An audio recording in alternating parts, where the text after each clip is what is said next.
Okay.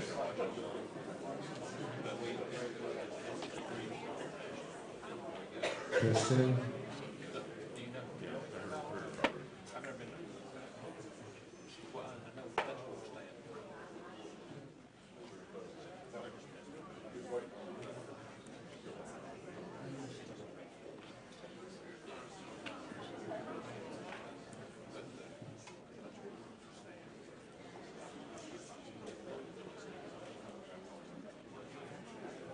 Check, 1, 2.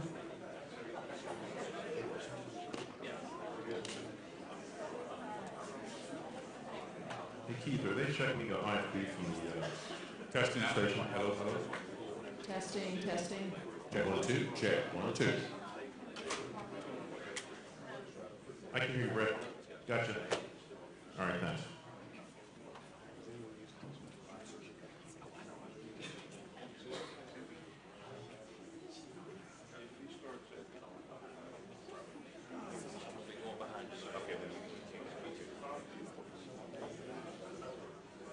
Good evening, ladies and gentlemen.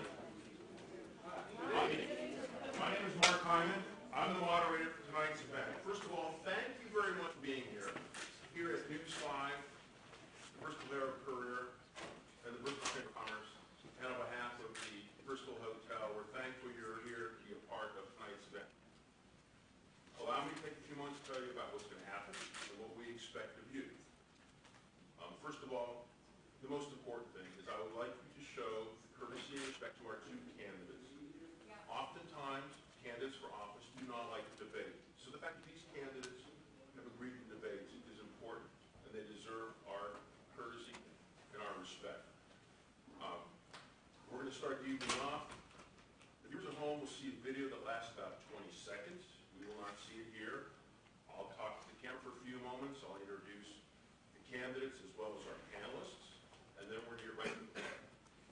Now, you have a responsibility here.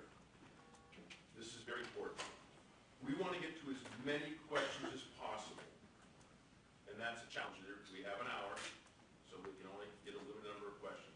So we want to give our candidates as much time as possible, again, as well as being courteous to them. So you are to remain quiet throughout the event with two exceptions. One is at the end of the event. So when we finish the debate, I'm going to talk to the camera again for a few minutes, and then at the very end, I'm going to say, I'm Mark Hyman, good night. Feel free to clap and do whatever you do then. Before that, as I read or discuss the rules, I'll tell the viewers at home what the rules are for tonight's debate. I'm going to say to them, I've instructed our live audience to remain quiet throughout the evening. There are two exceptions.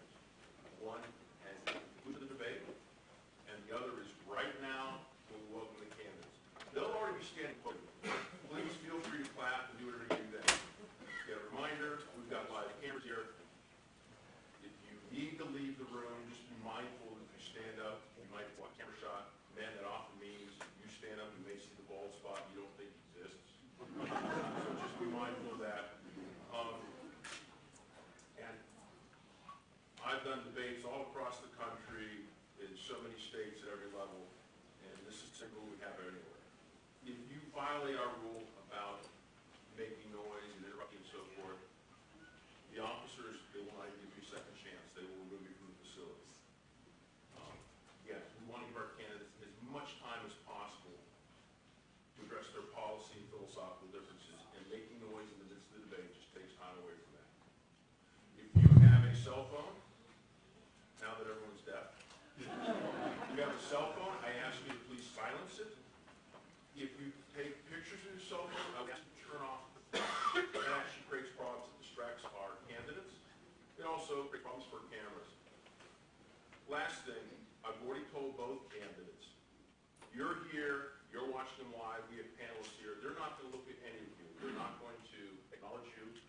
I've instructed both candidates to take advantage of our camera in the back so that our viewers at home. So they're not being disrespectful to you. They're not even going to acknowledge the questions from our panelists per se. They're going to try to appeal to our viewers at home, and that's for their best interest. Any specific questions I can answer for anyone here for the purpose of the entire group? Great. I'll about this. I hope you are as well. We're looking forward to a great debate. So we're about 10 minutes out before going live. Are they down in a moment? Well, they're now. Oh yeah, come on.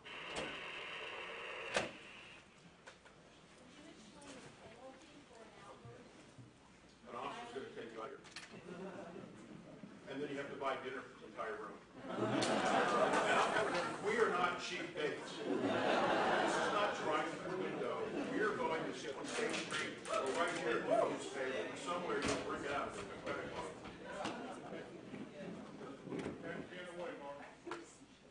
minutes, everybody. Look good. Look great.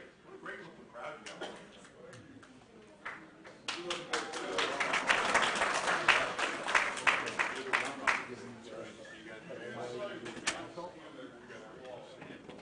Well, they're going to come in like 10 seconds. They're going to come up here and sit down. But during my introduction, after I'm speaking to the camera for a while, I'm going to say the live audience is going to be quiet throughout the event with two exceptions. One is at the conclusion of the debate, and the other is right now when we welcome the candidates. Then you can clap. And when I say something, gentlemen, we have a lot to cover. Let's get started. We're going to get right into the Q&A. That's simple. Sure. And they're in the back. They're making it pretty. That's it. Oh, did I say that? Good here.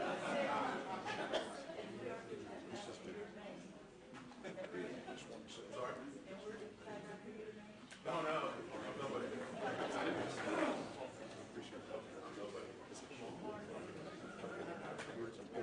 Yes, sir. Well, if you wait for my introduction, if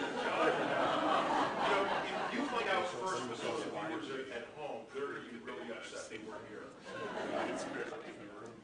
No.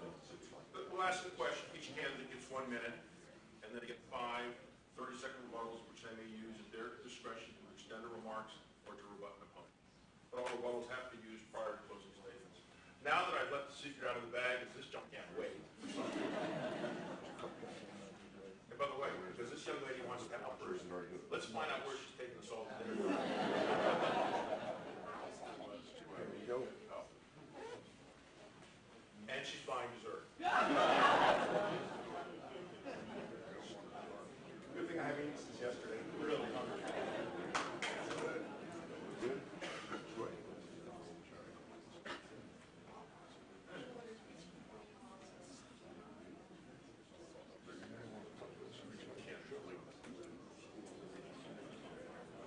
We're about 7 minutes out.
Steve, we go with the mic.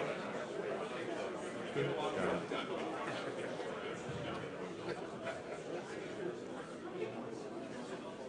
All right. Mic check 1 2 3. Check. Mic check 1 2 3. Good. All right.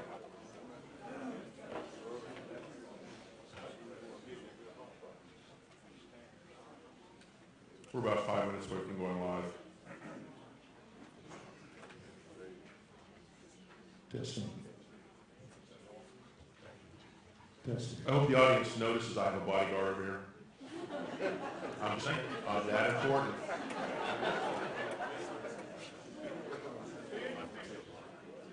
Six?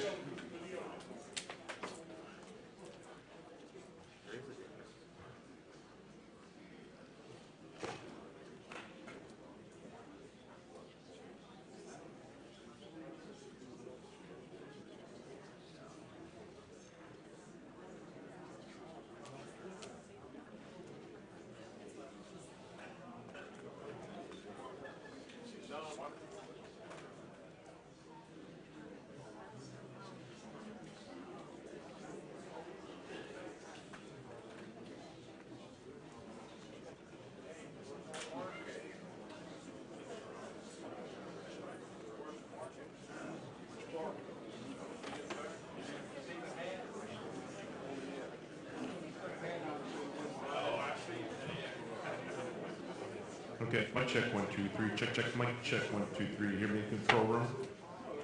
Thanks, Britt. Thanks.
Yeah, we can stuff. Get them, I want to get them situated. Candidates? If I get candidates before, take your place at the podium.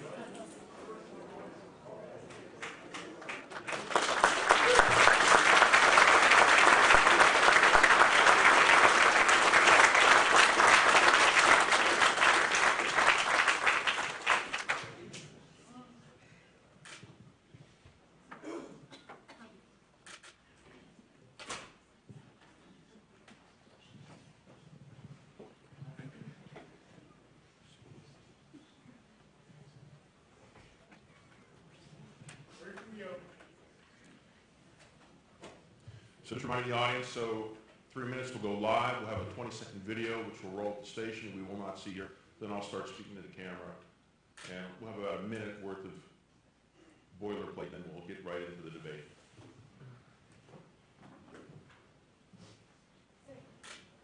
Yeah, I should do a song.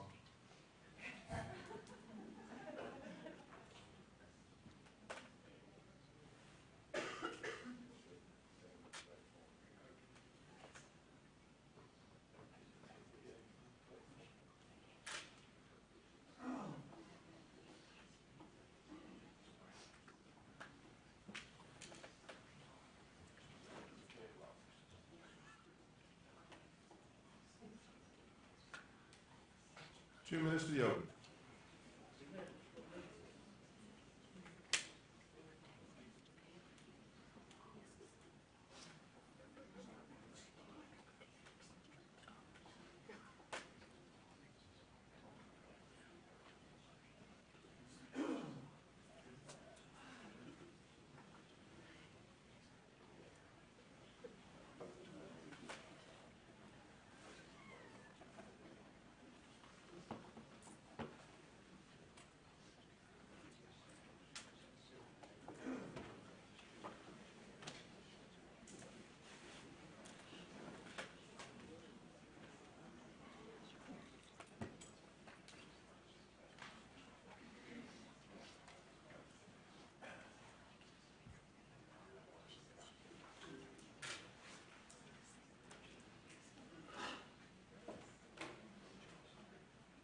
1 minute to the open.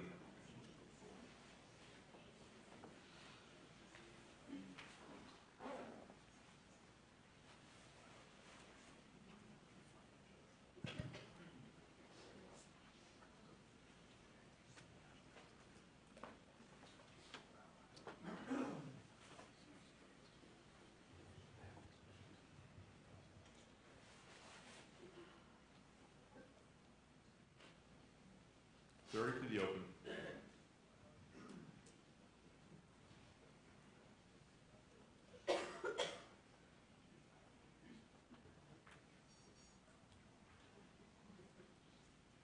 Fifteen.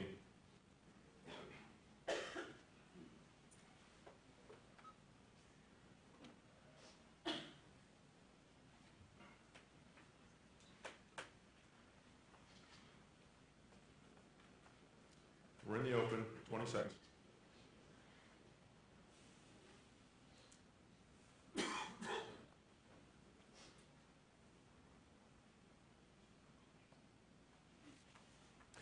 Good evening. I'm Mark Hyman. We're live in the King Room of the brand new Bristol Hotel.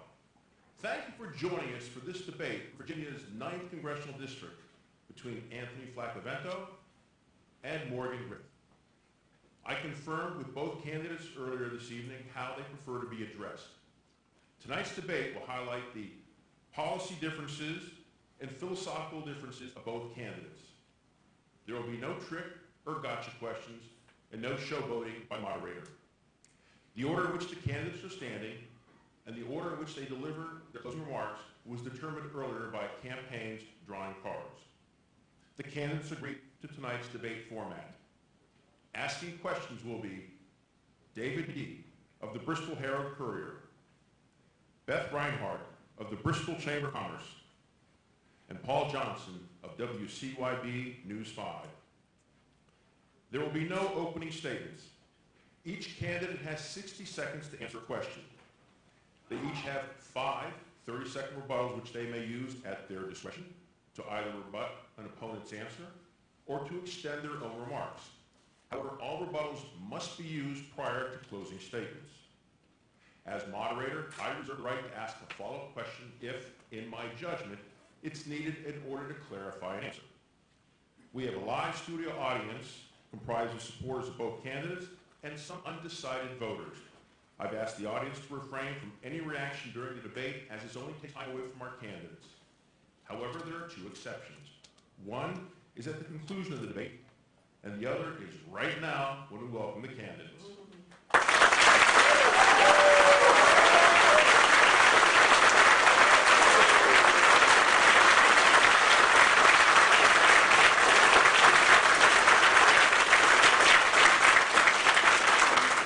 Gentlemen, we have a lot to cover, not much time.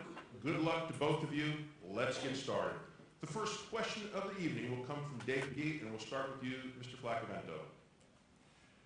Gentlemen, most people would agree that the political climate in the nation's capital is, well, just plain toxic. It's probably accurate to say also that some in the news industry, specifically the national news outlets, have contributed to this. As a member of Congress, how would you personally contribute to a polite and respectful tone?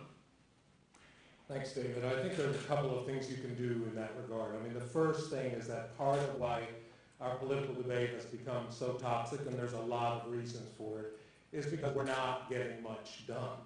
Because people feel left out of the process, they feel that their vote doesn't matter, and that sort of adds to a sense of frustration that at times can just spill over into vitriol, into nastiness. If we're going to have a politics that is civil, fundamentally we need a politics that works for everyday people. In order to do that, my fundamental contribution, I believe I make as a congressman, is to take the 30-some years of experience that I have working with Republicans, working with independents, working with Democrats, in the trenches, on the ground, doing stuff, getting things done around the 9th District. I believe that's an opportunity that I can take to show that maybe if we have a functional politics, we could also have a civil politics. Congressman, same question? Well, what we need to do is to try to improve that situation by having more people talking to one another. On my Committee of Energy and Commerce, I talk to members of the other side of the aisle. I try to work with members of the other side of the aisle. We have a number of bills that we've worked on. Opioids, the classic example. We worked on opioids across the aisle. There were some differences, but we worked across the aisle trying to make a better place for the United States of America and try to deal with this horrible crisis that we have. I work often with Democrats. Bobby Scott and I worked on increasing the money for black lung clinics in the area. I worked with Diana DeGette on prescription pharmacy issues. There are a number of issues across the board that we can work on together. And working together, when you start working with people, you get to know them, you're not nearly as likely to have a flare-up of your temper. And so we can get a lot done, and there's more being done than the press covers. And so it's important that everybody knows that we are, in many cases, working together. Obviously, there are some flare-ups from time to time, and that's what the press loves to cover. But I appreciate the question. Thank you. Question number 2 will come from Beth Reinhardt. We'll start with you, Congressman. Last month, Congress passed nearly unanimously the Opioid Crisis Response Act of 2018. It was a massive bill that had the input from as many as 70 members of Congress.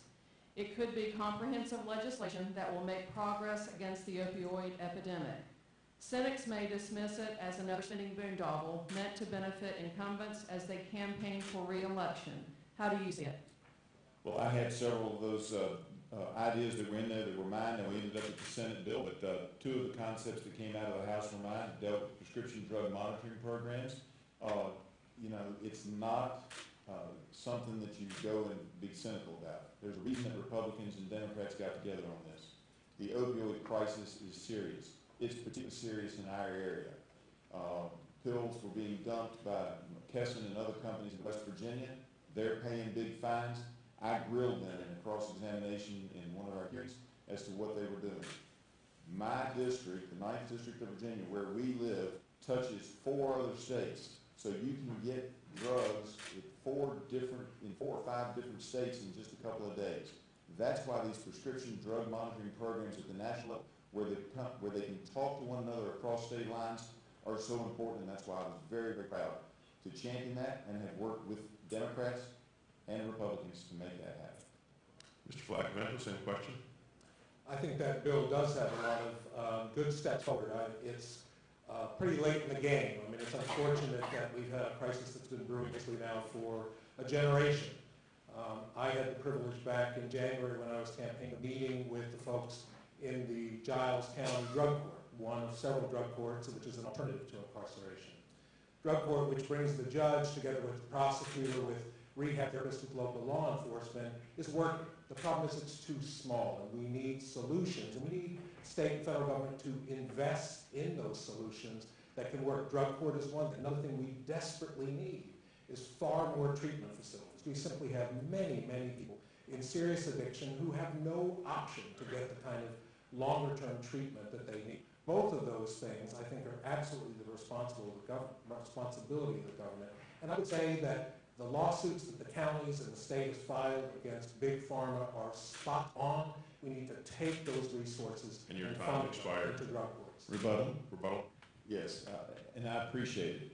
And I don't disagree with drug courts at all, but by the time they get to drug court, we already have a problem. Drug courts have been around for about 25 years, and they are part of the solution. But the bill has had money for treatment centers built into it. Enough? No. Should we be doing more? Yes. But I will continue to work to make sure that we can find the solutions that work, and it's not just 1 or 2 ideas. It's going to take bills that have 50, 60, 70 ideas in them, as we previously heard. Rebuttal. Yes. I think part of what we also have to recognize is that we need to have solutions that are based in what the community needs, and we cannot be encumbered by the sources of our political contributions. I take no corporate contributions. My opponent does take PAC money from contributions, including from the pharmaceutical industry, from Big Pharma. And personally, I think that will affect and impact any legislator's point of view and the votes that they cast when they are obligated. Time's expired. Question 3 will come from Paul Johnson. We'll start with you, Mr. Flaccavento. A year ago, workplace sexual misconduct became a national issue. It's referred to commonly as the Me Too movement. The House and Senate passed separate bills requiring members who reach settlement agreements in sexual misconduct cases pay with their own funds and not taxpayer dollars. But neither bill has been passed by both chambers of Congress and sent to the President. However, this does not address another issue. Millions of taxpayer dollars have been paid in settlement cases over the years, and with a few exceptions, the identities of members of Congress and their staff who were involved in these cases remain secret. Doesn't the public have a right to know who they are? Yes, I think they do. And I think those bills should pass, and I think that should be disclosed. In our campaign, when we launched our campaign, we created, of course, a set of personnel policies, one of which was a zero tolerance policy for any form of sexual abuse or sexual harassment. I think that's a minimum, to carry that into Congress as a standard. And I'll say also that part of the problem we have not only in Congress but across our workforce is that we have non-disclosure agreements, which have become commonplace, have become a requirement of employees to sign these non-disclosure agreements as a condition of employment. And it's exactly those non-disclosure agreements, whether in the public sector like Congress or the private sector, that are hushing women and other victims of sexual abuse. We must move away from the excessive use of these non-disclosure agreements so that we, in fact, can know when this abuse starts and stop it. Congressman? My opponent and I agree. Sexual harassment should not be occurring, and when there is a case that happens in the United States Congress and there's a settlement, it ought to be out of the congressman's or congresswoman's funds. It ought not be out of government funds, and it ought to be open to the public. Non-disclosure agreements are a problem when it comes to sexual misconduct, and that needs to be changed as well. And part of what we're doing is the House has been looking at this. The House Administration Committee had every member and every staffer go through training on what is and what isn't, because some people don't seem to know. And I think that was helpful that everybody knows and what their rights are, and that was part of what we did to try to address this situation as well. Question 4 will come from David McGee. We'll start with you, Congressman. According to researchers at the Northeastern University, 10 students die annually from gunfire at schools, which is obviously 10 too many. However, more than 800 students die each year during regular travel to and from school. 2% school buses, 74% in personal vehicles, and 22% walking or riding a bicycle. Are we focusing on the wrong threat to school children? Well, I think we ought to focus on all threats. I mean, you lose a child to gun violence, you lose a child to an automobile accident or a bus accident. Those are all horrific situations, and it shouldn't happen. So we focus on both. I don't know that you can pick one or the other as being where we ought to be focused. We ought to focus on both. My children attend public schools in Salem. My daughter's now at Virginia Tech, and she just graduated last year. These are issues that we had to look at and try to figure out. And as children, particularly get those driver's licenses for that first year or two, they need to be a little more careful, which is why most states, and what Virginia did when I was in the state legislature, passed laws that put restrictions on that first year of driving. So we pay attention to both, and I think it's extremely important that we do look at both. I would say that if you look at the rates over the last 30 or 40 years, deaths from vehicle driving, deaths from driving on a wheel or being a passenger have been in a relatively steady decline. The opposite is true of gun violence. So it's not that one form of lethality is more important than the other. It's just the fact that we have been making progress on the number of automobile deaths. And of course, along with that, the phenomenon of driving while intoxicated, which we've also spent a great deal of time and energy. The difference between the two issues, in my view, is that in one case, dealing with vehicles and driving under the influence, we've been trying to grapple with that and making some progress. In the case of school gun violence, we've been largely ignoring it and only just now beginning to have a public conversation about what can and should be done. Question 5 will come from Beth Reinhardt. We'll start with you, Mr. Flaccavento. In the two extremes of the health care debate, one side argues people should be able to pick as much or as little or no health insurance coverage as they choose. The other side argues for a mandatory government-managed, single-payer system in which everyone must participate. Where do you stand? Well, when I think about this issue, we had a healthcare forum just last week, and a couple came down from Florida, the Gregories, and they were, like a lot of people, somebody where the healthcare system just wasn't working. Doctor prescribed treatment for Mr. Gregory for a heart condition, was denied repeatedly by the insurance companies, even as he had stroke after stroke. That's ridiculous. That's wrong. I want to see us move to a system that guarantees two basic things: that all of us get health coverage and that it's affordable.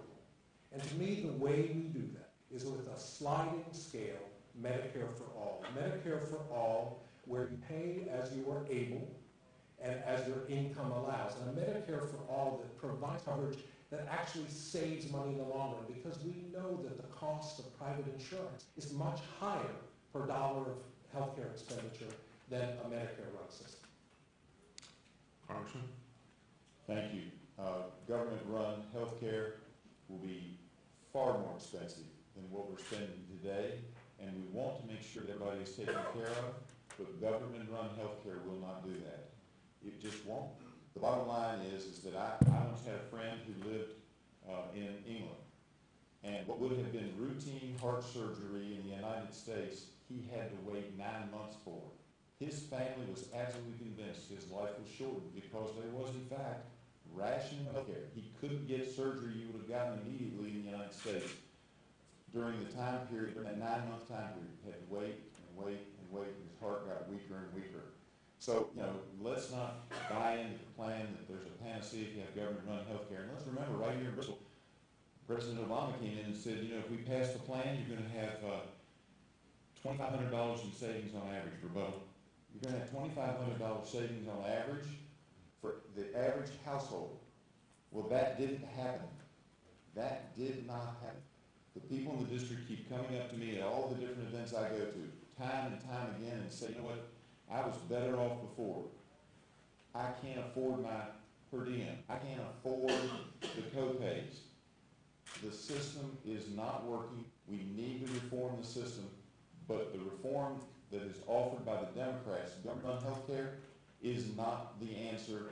That we believed from last time, it turned out not to be true, and the promises they're making now will not be true either. Rebuttal. We know this. We know that 20 cents out of the dollar when you spend on health care goes to private insurance, 20 cents out of the dollar. With Medicare, it's closer to 3 cents. There will be significant savings. We also know that it's not just that case in England, but thousands, millions of Americans are in fact waiting for ordinary procedures. Healthcare is already effectively rationed in our country.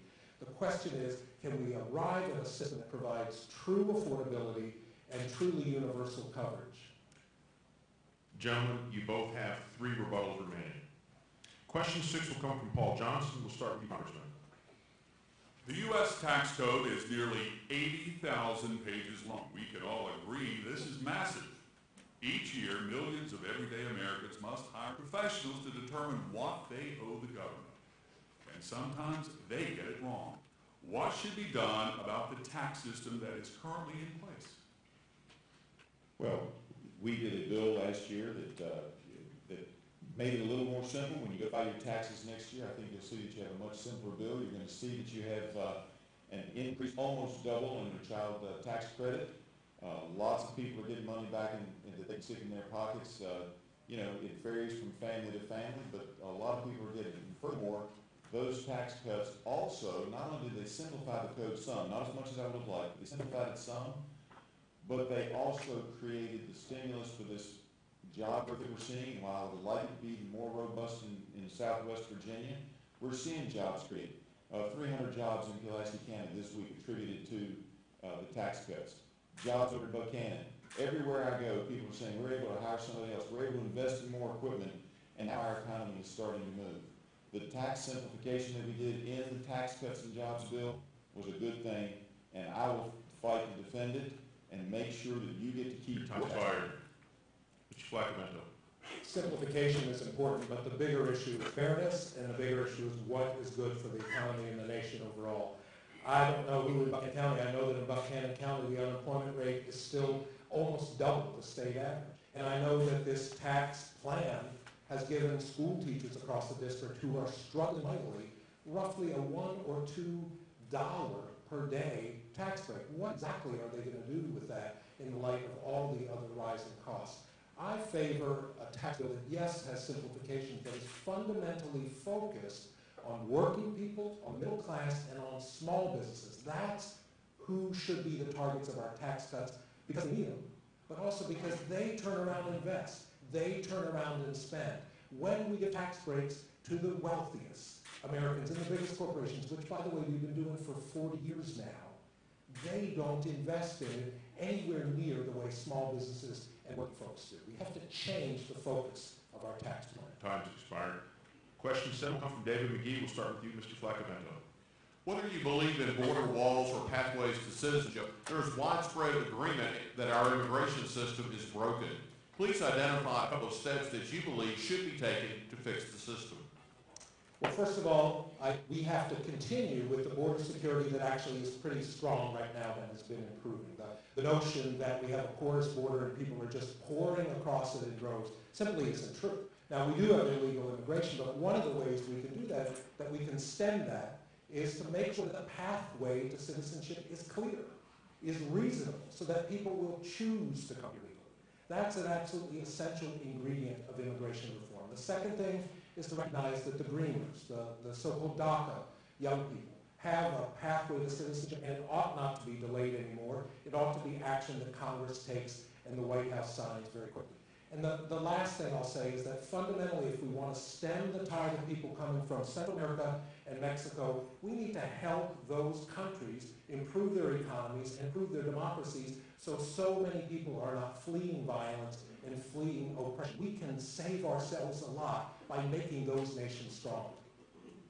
Congressman? We have to build the wall. Now, the wall may include drones, it may include smart fences, it can include all kinds of things, but we have to make our border more secure. How do we know this? 4,000 people are in a caravan headed towards the border as we speak. The president is threatening to close the border with Mexico if they let those folks through. Mexico is now sending people down to their southern border. The reason that they keep coming is because our border is more porous than it ought to be. We catch some, but we don't catch nearly enough, and that brings all kinds of problems about drugs, human trafficking, etc. We should make the system easier for people to access, because we want immigrants to come here. We want people to come and share the American dream. That's what makes America great. And I voted for bills this summer that included pathways for citizenship for the Dreamers after they do certain things for the United States, and for those students and children who came here with their parents. Those children who came here with their parents legally. Everybody talks about the people who came here illegally. We're going to give them something special. But the bill I voted for said if you came here with your parents legally, and because if you're from India, it takes 40 to 75 years is what I've heard to actually get in because of quotas, those students should be able to come in, those children who think of America as their home, should be able to come in under the same pathway that we create for Indian Dreamers. Rebuttal. Those 4,000 people are coming here not primarily because our borders are porous. They're coming here because their lives are wrecked by violence, because they're fleeing extraordinarily difficult situations in their home country. Again, I say the long-term solution to immigration, among other things, has to be a focus on helping those nations build prosperity and have representative rather than repressive governments. The president's not only getting ready to turn back, he's talking about reinstituting the child separation policy. Gentlemen, you both have 2 rebuttals remaining. Question 8 will come from Beth Wright. We'll start with you, Congressman. The Federal Communications Commission launched the National Broadband Plan in 2010. Its goals included increasing the access to broadband throughout the nation. 8 years later, and Southwest Virginia is still dramatically underserved by high-speed broadband technology. What should the federal government do to promote the expansion of broadband internet in remote areas? First thing we need to do is use a little common sense. Part of the reason the plan from 2010 didn't work is because the FCC does not have a map. They don't know where they do have service and where they don't have service. So when they started issuing grants, they sometimes took grants for places that already had broadband, maybe not as fast as they wanted, and turned down places that had no broadband at all. The FCC has to do better. I've been working with Marsha Blackburn and with Johnson of Ohio in an attempt to get that done, and we're pushing the bill through the House. Let's hope the Senate sees fit. I know Marcia will work on it when she's in the Senate. But the bottom line is that we first have to make sure we're doing the common sense things. Let's know where we don't have coverage, and then let's put coverage in there. Second, and I probably won't have time to get into all this, there's all kinds of new technology that we have to look at too. We are not going to be able to lay the wire every single location and every single spot. It's not going to happen. There's just not enough money. So what we have to do is use new technology, like what they're experimenting with in upstate New York with Your Microsoft. time has expired. Mr. Flaccavento. And I'll build on that and say I agree that we should be looking at new technologies, including microcell technology that's already being deployed in certain parts of Southwest Virginia, the potential for white space technology, TV, and micro-trenching, as it's sometimes called. There's a lot of emerging things that not only are less expensive, but also, in some cases, better suited to rural areas and to the hills and valleys. Absolutely, we should be exploring them and investing in them. But fundamentally, utilities, of which broadband is an essential one, simply cost way more per household in rural areas. And so I support the development, the creation of a national infrastructure bank, a bond-funded, not a taxpayer-funded, a bond-funded bank that would be capitalized at between $3 and $4 trillion in order to give us the money to do broadband, not to mention rail on I-81, road expansion. We need a serious, not a middling commitment to infrastructure in this country. Question 9 will come from Paul Johnson. We'll start with you, Ms. Flaccavento. Private developers are seeking state approval to establish a resort casino in Bristol. Now, obviously, this is a state and not a federal matter, but what is your opinion of a casino in the 9th District, and what, if anything, would you do to either support or oppose it? I knew that question was going to come up, Paul. So I'm mixed about it, I guess I would say, but here's my concern about it. There, of course, could be issues with drugs and crime and other problems. I think that's probably a more manageable part of the problem. My concern is this. Casinos have become the latest form of economic development. And while in this case we're not talking about spending taxpayer money, because Mr. McLaughlin and his partner are planning to fund it themselves, the reality is that casinos are actually closing. 2 have closed in the last few years in Mississippi, 4 in Atlantic City. Casinos have become the go-to choice to try to create jobs and solve revenue problems, but we may be looking at an overbuilding. The second question I have is about the quality of the job. I just am skeptical that these will be good paying long-term jobs. They will ebb and flow as the casino's fortunes go. And so I'm very concerned about both the long-term prospects and the job quality. Congressman Griffith. It is a state decision and a local decision. This is a decision for the people of Bristol and the people of the Commonwealth of Virginia to decide through their legislative process. I'm reminded of one of my favorite all-time movies, The Wizard of Oz, and Glinda the Good is in Munchkinland. She looks over at the Wicked Witch of the West and she says, you know, and she calls her by name, but I don't remember, you don't have any power here. Be gone before somebody drops a house on you. I don't want a house dropped on me. So Question 10 will come from David McGee. We'll start with you, Congressman. 2 years ago, a dominant discussion on trade focused on the flood of cheap imported steel and how it was threatening the United States steel industry. Last spring, tariffs were placed on steel imports, and that discussion revolves around the impact of increased steel costs to many U.S. steel industries. What is the solution? Well, and there's no easy solution. Anytime you start dealing with tariffs and products that are being dumped into the country and you have to deal with it, but we dealt with that in the 9th District before. So I applaud the President for trying. I don't know that I agree with every step he's made. For example, on steel, you have issues with electronic steel, e-steel, for certain industries that you really create a monopoly if you don't allow in some of the Japanese products. But we have to be careful in our trade dealings. The President has already worked out something with Mexico and Canada. It looks good that we're going to work something out with the Europeans. But the Chinese have been stealing us blind.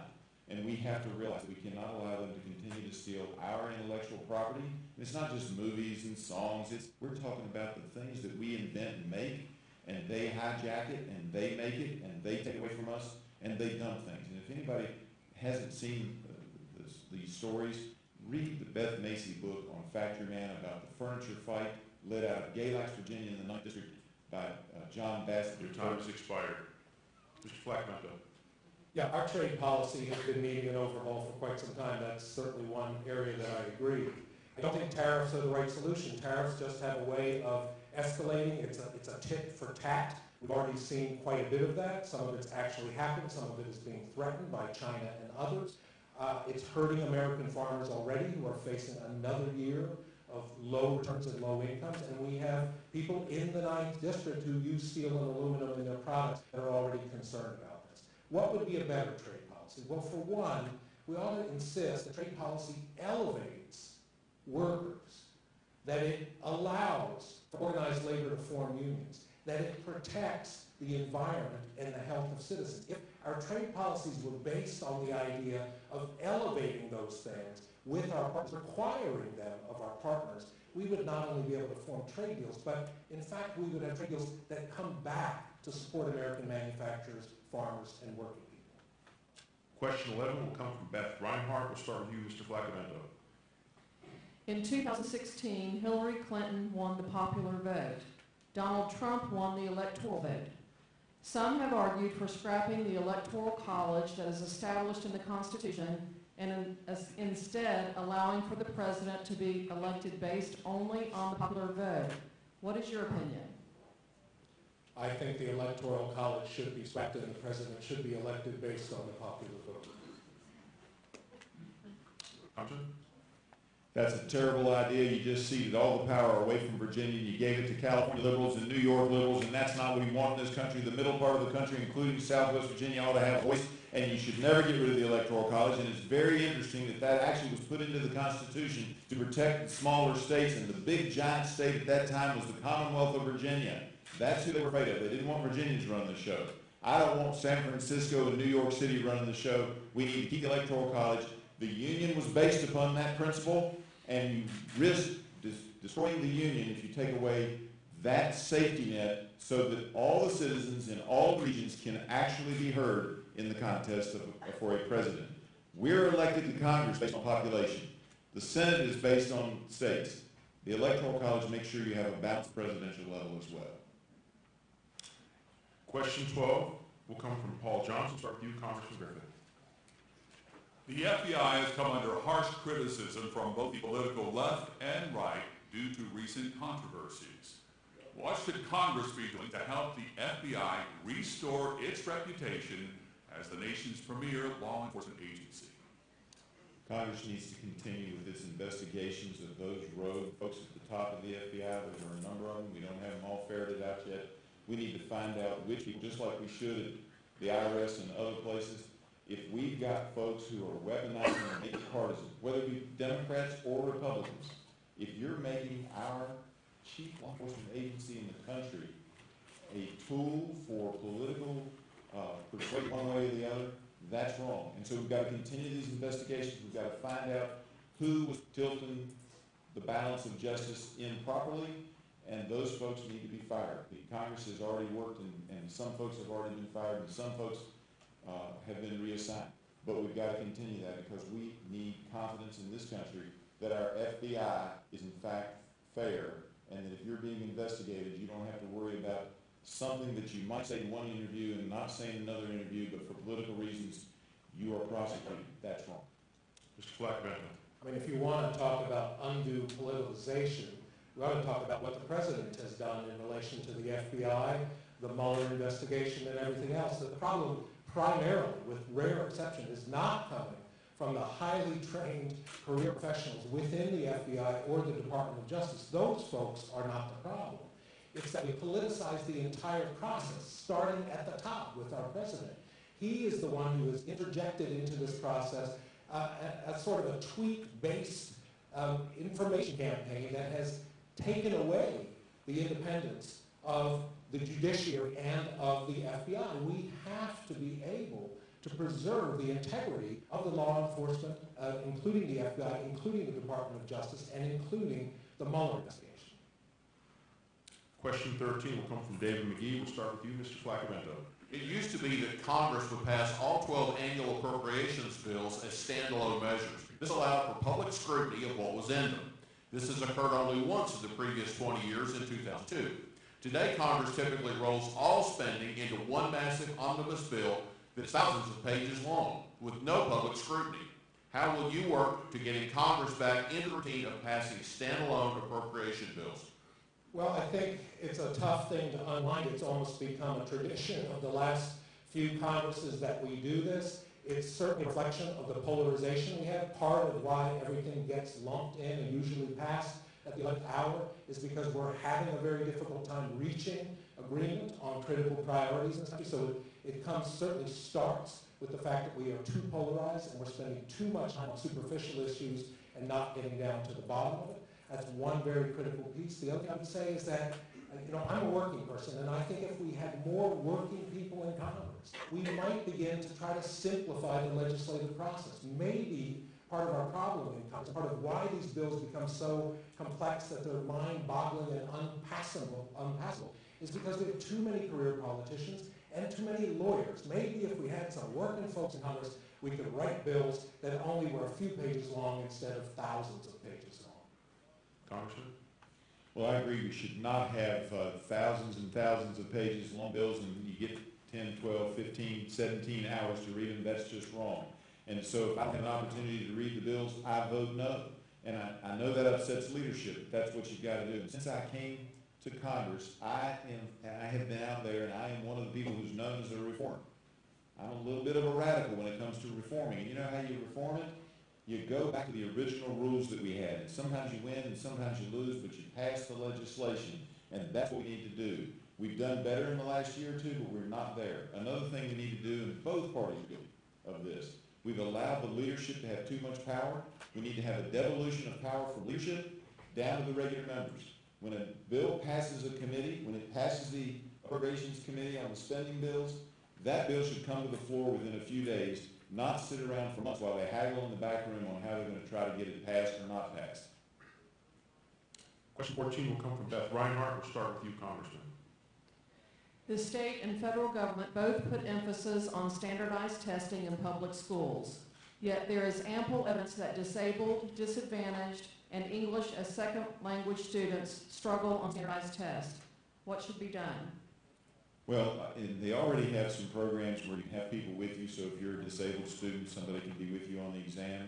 I have a friend who has a severe dyslexia problem, and when they first started doing it, she was in school, they thought that she just didn't have the brain power. She's now teaching children with disabilities.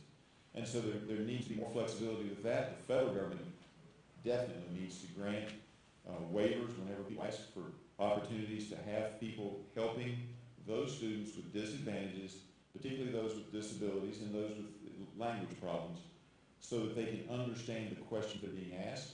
And it crosses the board. It's not just dyslexia. I had a friend who had a hard time. He was on the swim team, and he had a hard time with it because he was deaf. And some of the words he'd never heard. So they used words on the exam that he'd never heard. So they learned that they had to go back in and translate, define the word, because his vocabulary was limited because of his hearing problems. So these are things that we need to work on and we need to realize. And your time's expired. Mr. Flaccavento. We were with school teachers in Russell County just yesterday afternoon as one of several education forums we've done on this very issue that you've brought up that in fact came up. It's part of a larger problem. Although we've made a small amount of progress, we still are forcing teachers to teach to test. That's true of sometimes unrealistic expectations of children with particular learning challenges, but it's also true across the board. My wife Lori was a school teacher for 31 years. I've met with scores of school teachers. What we're doing to the teaching profession is terrible.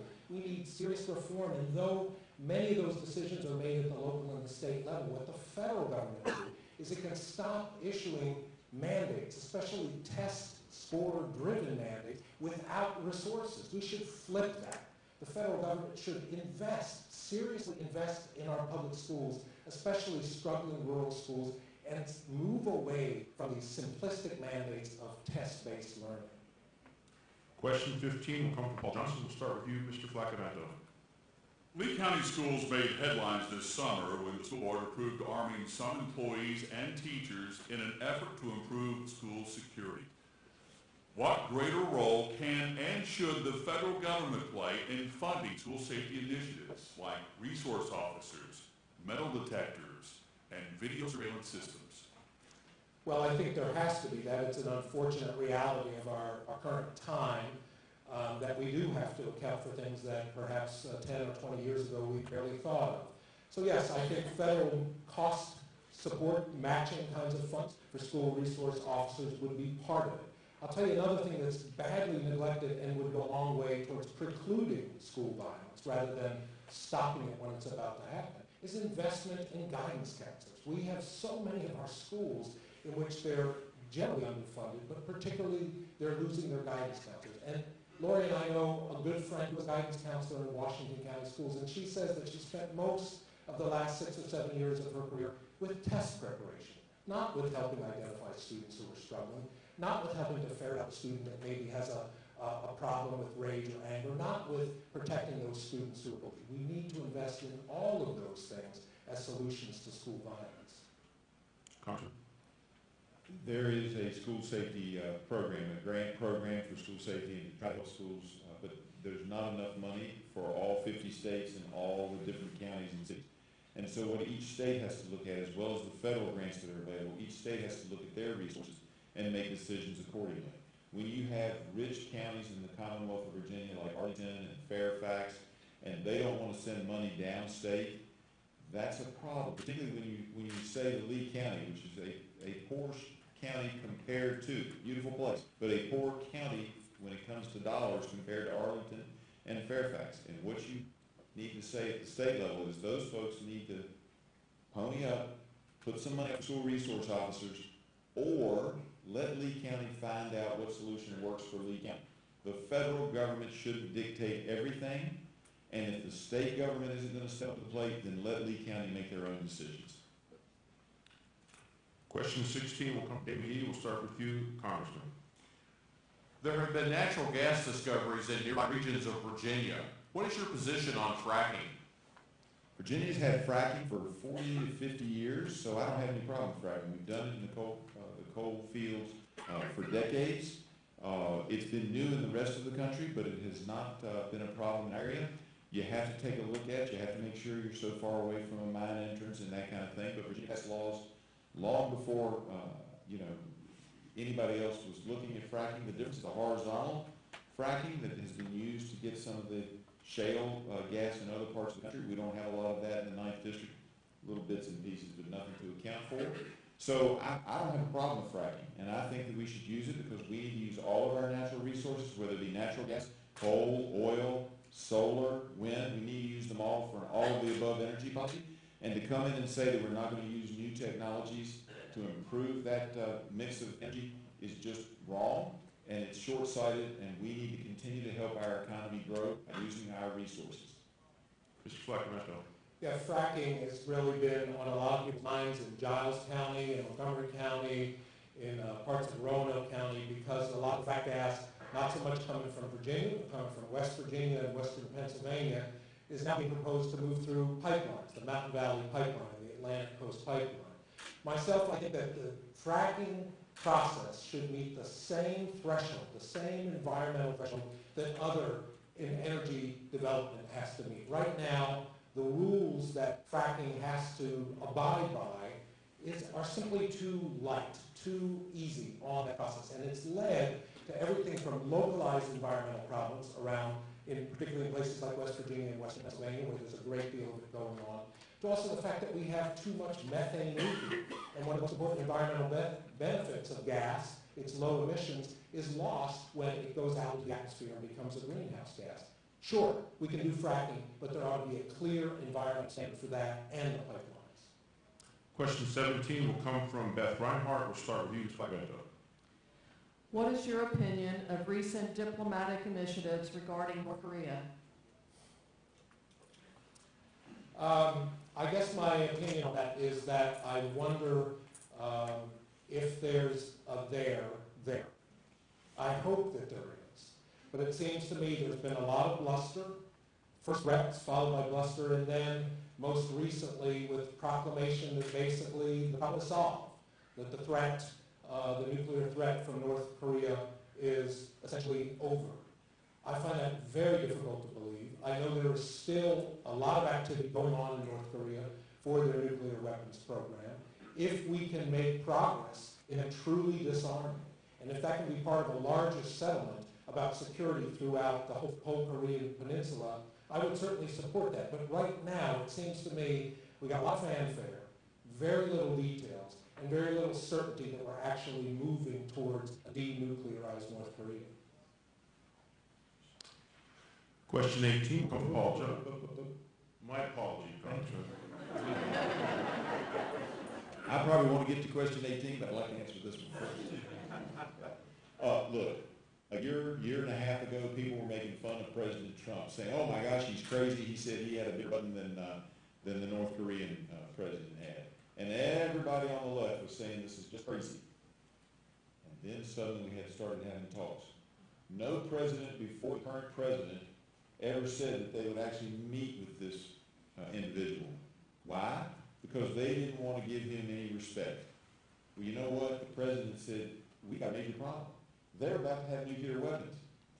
If we just show a little respect, maybe we can get something done. Now, I agree with my opponent. I don't know if it will actually be completed. I don't know if it's in the end, and history will look back and tell us whether or not it will work. But I know this. What we did for 20 years didn't work. And we cannot go down that same path. President Trump chose to go outside the box, look for a solution. He's still looking for the solution. It's working. Obviously, I can't wait to get to question 18, which will come from Paul Johnson. We'll start with you, Congressman. It must be really good. Following every mass shooting, disagreement erupts over gun violence and especially gun ownership. One side argues for further restrictions. The other side argues Second Amendment rights are sacred. Neither side seems willing to budge. Where do you stand on this divide? Well, it is a divide. It's a philosophical difference. That's why we're here having this debate, so people can make a decision for themselves and decide what side they're on. Because this is even with my friends, this is a fundamental difference of opinion. Everybody thinks these situations are tragic. Nobody wants to see anybody go through the heartbreak of losing a child. But we have to look at the cause. And a gun is an instrument. It's not the cause. The cause is generally, in school shooting situations, it's generally mental health. We look at this time and time again, and we see that, which is why in 21st Century Cures, I was proud there was a whole component in there on increasing funding and resources for mental health services. We have to get to these folks before there's a problem. We have to try to help them and then identify them and make sure the community is not being endangered by turning a blind eye to a severe mental illness. Mr. Flaccavento. Yeah, we do need to look at the cause, and wouldn't it be nice if we could use federal money to study the causes of gun violence? Because for the last 22 years, it has been prohibited to use federal money, taxpayer dollars, to actually study why do we have so much gun violence in this country. We have an unacceptable and distinct amount of gun violence in the United States. And yet, for 22 years, in a nod to the gun industry, we have prohibited our federal agencies from even studying gun violence. That's step one. I'm a gun owner. I am a Second Amendment right person. And the way that you framed it, Paul, I think is exactly right. The fact is we can preserve the Second Amendment. We can allow law-abiding citizens like myself and many others in this room to own a gun and yet take serious steps. And one of those would also be a truly universal background check system so that people who ought not to have guns, for whatever set of reasons, can't get them. There are several common sense steps we can take, and we've just been dilly-dallying for far too long. Question 19 will come from David McGee. We'll start with you, Mr. Flaccavento. What are your thoughts on the death penalty? I grew up in a pretty religious, a Catholic household, and the Catholic Church believes that the death penalty is something that is fundamentally important. Now, over the years, I've moved away from a number of the things that the Catholic Church teaches. I'm my own person at this point. But one thing that has stuck with me from those early days is that the problem fundamentally with the death penalty is that it falls disproportionately on poor people. It falls disproportionately on people who can't get a good lawyer. It falls especially on people of color. If the death penalty was equally administered, it might be a different story. But for me, I just can't see it as a necessary part of our criminal justice system. I think it's hurting us more than helping us. I think we can have deterrence through the appropriate sentencing without resorting to the death penalty. Congressman? I think the death penalty should only be exacted by society in those most heinous of situations where the crime is so bad and where it's clear that it wasn't just a crime of passion, but that it was of a depraved heart. And therefore, I think that we should have the death penalty. That being said, let me address something my opponent brought up, because this is a serious subject, and I don't want anybody under misunderstanding. The government, whether it be the state or the federal government, has an open pocketbook to defend people who are charged with crimes that could bring the death penalty. If you're facing a death penalty charge, you get multiple attorneys. They appoint people who are trained specifically to handle those types of cases because it is serious. The judges take it seriously. The lawyers take it seriously. And money is not an object in death penalty cases. So I don't want anybody to leave here tonight thinking that anybody who's facing the death penalty doesn't get the very fast lawyers that are available in their area. I'm going to rebut. That may be true in the final analysis at the end of that process, but the reality of our criminal justice system is that everything from being stopped in the first place to being charged and the type of charge that you get to the likelihood of your conviction to the severity of your sentence is absolutely tied to money. It's absolutely falling disproportionately on lower income people and on people of color. There may be that provision at the very end, but the criminal justice system is not serving poor people well. Gentlemen, we're pressed on time, so for the last question, you will have 30 seconds to respond. Question 20 will come from Beth Reinhardt, and we'll start with you, Congressman. What do you think the dominant worldview is of the United States, and is it positive or negative? Dominant worldview is still very, very positive. You know, the press likes to tell us that that's changing, but that is just not the case. There are so many people in the world who would like to have their countries be as good as the United States, both in the freedoms that we have, in the economy that we have, and the fact is that we are still the #1 nation in all respects, not just militarily, but economically, and as a country that is a shining beacon on the hill for everyone else. Mr. Flaccavento? I'm sure that we are still well respected in many parts of the country, but I also know from a little bit of travel and from a lot of reading that respect has been falling.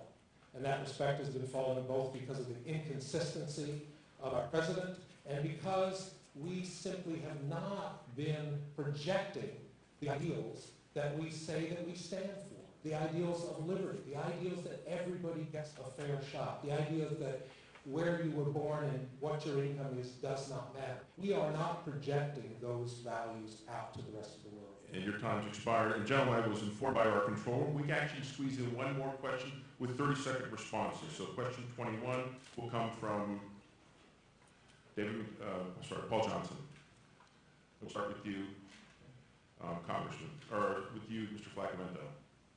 Many people ages 65 and older rely exclusively on Medicare for their health care insurance. What can be done to improve it? Well, there's a lot of things that can be done to improve it. Certainly streamlining a number of the functions. We right now have evolved Medicare to the point that we have Part A, Part B, Part C, Part D. I think that there can be some consolidation so that people who are using Medicare aren't using 4 different systems, applying to 4 different parts of the system. I think it should all be collapsed together. And then I also think that we simply need to more fully fund Medicare, because right now Medicare is operating at a deficit. We need to bring that back up. Your time's expired. Medicare is operating at a deficit, he said, but he wants to make Medicare for all come across the board, which means they're going to take the money out of the Medicare system and spread it across all populations. Nationalized, government-run health care will not work, and it kills Medicare. Make no mistake about it, it kills Medicare, and it gives less services for a huge cost, $32 trillion over 10 years, in addition to what we're already spending on health care. You get less, you pay more. Gentlemen, that concludes the question portion. All rebuttals have expired. Earlier, the campaigns drew cards that determine the order of closing remarks.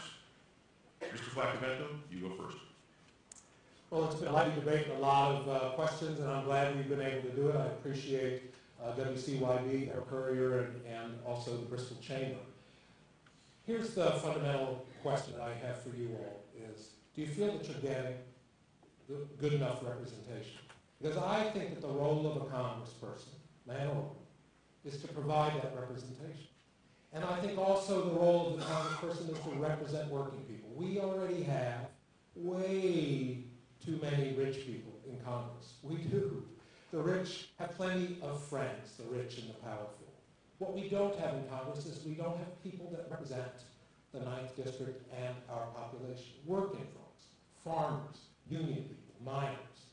I'm somebody who is avowedly and decidedly in favor of working people because I'm one myself. And because I've worked with farmers, with coal miners, with loggers, with small businesses for many years, all 33 years that I've been here. I've seen what's possible when we invest in our communities, when we invest in our ability to solve our own problems, when we help small businesses, new manufacturers, and family farmers take the steps to be both profitable and lead the way. We can build a lot more prosperity, but it's going to have to start by electing representatives who, in fact, are willing to do the work to represent working people. And that's why we have done 98 town hall meetings. Our 100th town hall meeting is taking place in Marion next Tuesday. Those town hall meetings have been an opportunity for me to learn from literally thousands of people across the 9th District, and I've been learning abundantly. And most fundamentally what I've learned is that too many people are suffering. Too many people's issues and concerns are being left out. So I want to represent the people of the 9th District. I want to take a vision that says it's the government's role to help us help ourselves. Thank you. Congressman? Thank you very much. I am so proud to represent the 9th District of Virginia. I am a product of the 9th District.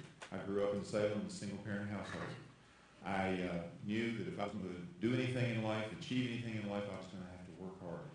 And so I started as a paper boy at age 12. I worked at McDonald's in high school. I then came to Emory and Henry College. And I worked through loans, worked through the college, was a lifeguard, was a janitor's assistant, did all kinds of things to make sure that I had some money. I then went off to law school and then came back home to practice law and made a choice to come back to Salem, Virginia. I am married to my wife, Hillary. We have 3 children. My daughter, Addie, is a freshman at Virginia Tech. My 2 boys are in public schools in Salem. Tonight, you've heard a lot of things, and you've heard that we all appreciate the Chamber, WCYB, the Bristol Herald-Courier, our moderator, etc. But you've heard a contrast of views tonight, and some of it didn't all come out, but you heard some of it. I am pro-NRA. I am endorsed by the NRA with an A+ rating. I believe in pro-life position on the abortion issue. I believe in coal use. I believe in coal mining, and I believe in helping coal miners. I supported the tax cuts that we voted on because you should be able to decide how to spend more of your money. It is stimulating the economy. Jobs are increasing. This was something that the President proposed and aided by Congress. We were able to do it. Many of the President's policies are working to make a better place in the United States of America. I work hard for the people of the 9th District. I hope you've seen these. When I go to Washington, D.C., I take your views with me. I hope tonight you've seen that contrast between us, because that's what elections are about. And I ask you to think about the issues. And when you go to the polls on November 6th, I ask for your vote. This concludes tonight's debate. Candidates, good luck in your campaigns. Thank you to Dave Gee, Beth Reinhardt, and Paul Johnson. Make sure you watch News 5 for coverage